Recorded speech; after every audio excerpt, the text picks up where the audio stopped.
Well, I definitely wasn't expecting this, but even after a day later after the trade, I still can't believe this trade happened. Like the Clippers, if you don't know what the trade is, which everyone probably does, is the Clippers are trading Eric Bledsoe, Justice Winslow, Geon Johnson, and a future second round pick, 2025 via the Pistons for Norman Powell and Robert Covington.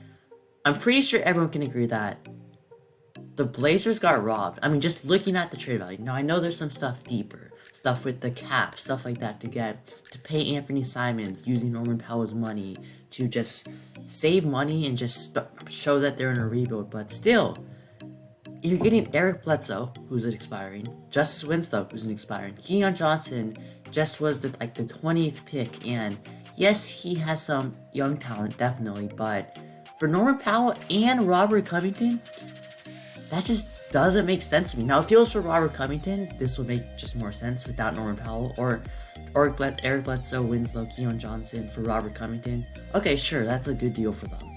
But when you added Norman Powell too, it's just not good. Alright, so first, let's talk about the Blazers.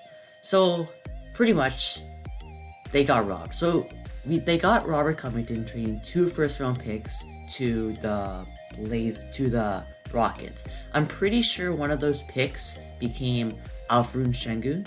I'm pretty sure about that. Not completely sure about that. And then the second pick still hasn't been done yet. So 2 first-round picks for a guy you just thrown in a deal.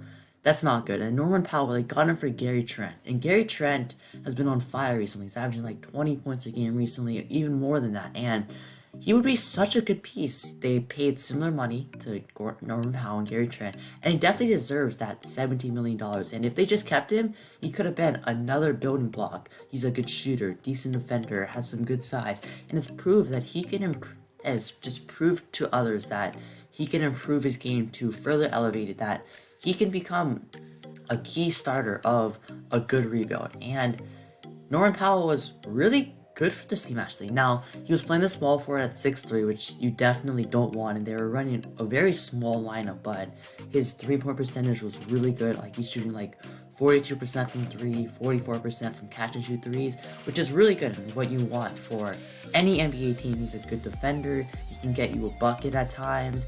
He's just going to get buckets at the flow of the offense. He doesn't have to get ISOs all game to score those 20 points he averages, those 15 points he averages, but instead he just goes to the flow of the offense, gets open threes, driving kicks, stuff like that, and he's really such a valuable player. And let's talk about the Clippers side. Eric Bledsoe, not doing much. He was just pretty much a salary filler. Justice Winslow, now it is kind of sad to see him because he finally found a role on a team and they just traded him away, which kind of sucks.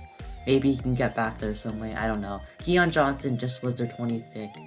I mean, I don't think Geon Johnson was really one of their better assets. I mean, yes, he's a young player, and I'm sure they will love him, but there's someone like Brandon Boston Jr. is really good.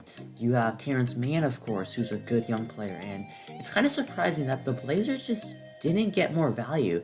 This trade is not a good trade for a 15-point per game scorer who scores in the flow of the offense, and a 3-and-D player. Now, Rocco hasn't been amazing this year, but it's just so sad to see them be robbed. I'm sure just for Norman Powell, you can get a first-round pick for various teams. I'm sure, the Lakers would easily give up their 2027 pick for Norman Powell, something like that, or, just a team that needs to take the next jump, maybe even the Celtics, the Hawks, someone like that Norman Powell is such a valuable player that I'm sure everyone would get, and they could have got so much more value. And especially if you had Robert Covington, he's a good 3-and-D player.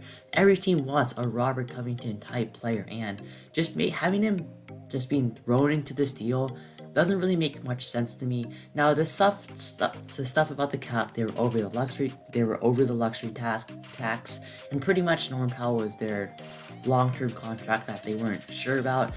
And I'm going to talk more about the Blazers' future, but for the now, I just can't believe this really happened. Well, just talking about how they fit on the Clippers, Norman Powell can go back to his natural position as a shooting guard, which would be really good. Now, they already have Reggie Jackson, who's probably going to start, Paul George, Kawhi, when they come back. Now, apparently Kawhi might not come back this season.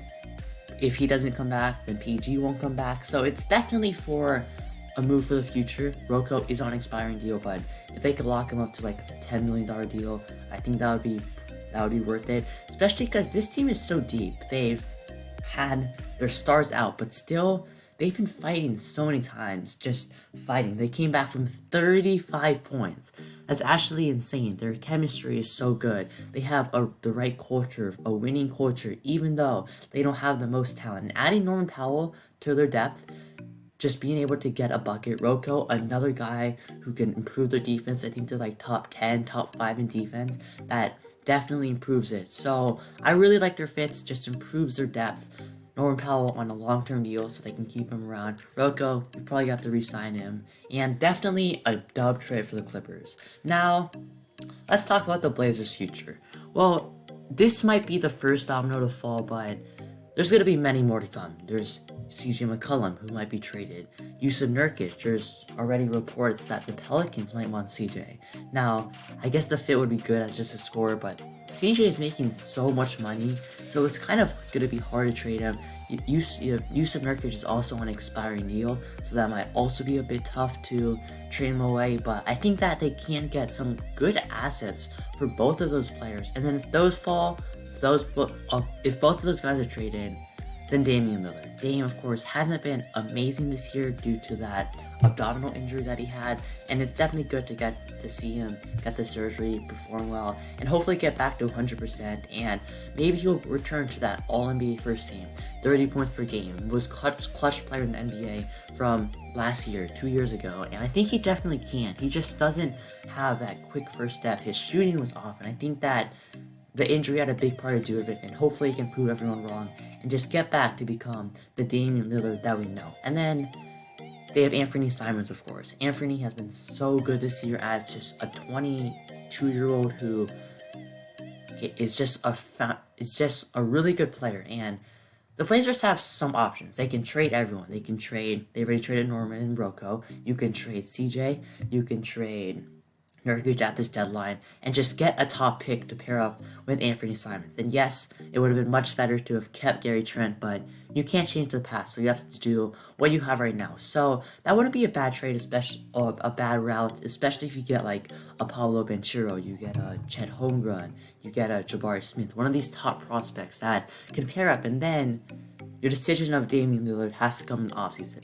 There's obviously going to be so many suitors for Dame, as he's pretty much a superstar player, and a team like the Sixers would want him. Just a team that wants a superstar to take them over the top. And I think that, I don't know, just there's so many options that they have to make now. And there's a way that you can keep Dame, get these young players to pair up with Dame, hopefully develop and win a championship with Dame. Or you can trade Anthony Simons. You can trade this pick to make a last-ditch effort to get a superstar alongside Dame and get him to win a championship. Now, I personally would not take that route because you've already seen that this Blazers team just isn't good enough to beat the Suns, the Warriors. Even with another superstar player, their defense has not been good. Their depth would be bad. And I personally think that the Blazers have to blow it up. Now, I wouldn't say trade everyone for a package like this because this package stinks, but just get first-round picks, get young players for the future that you can build around alongside